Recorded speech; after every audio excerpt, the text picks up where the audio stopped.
Hello guys, dito na kayo kalaki yung crayfish ko. Nilipat ko kasi tumutulo na tong butas.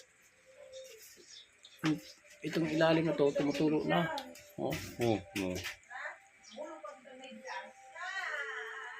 Tumutulo na.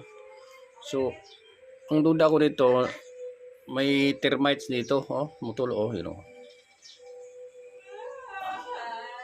Yan nabutas na yung trapan. Nagkaroon ng tubig dito kaya malamang matutuyo na to siya.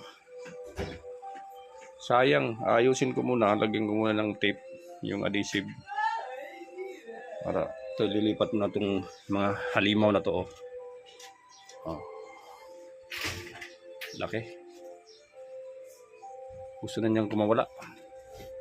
Wala ko na siya. Laglag. Natumba yung isa. Lumayas na yung isa. Hindi ko pa nahawakan eh.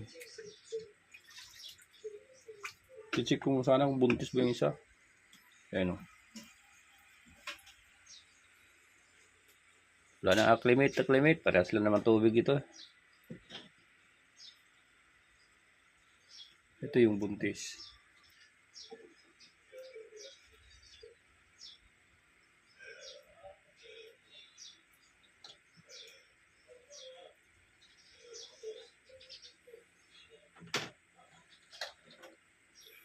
Kailangan ko i-acclimate yun, yung isa. Paano ko kaya yun? Paano ko kaya ilipat dito?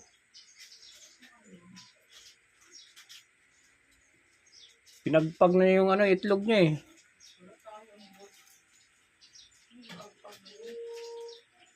Wala. Tinilaw ko eh. Tumutulo kasi ito. Tumutulo na. Nagkaroon na ng butas dun sa trapan. Wala pang isang taon. Butas na. Kita mo dyan. Nabilik. Basa. Ang gulo na itong anay.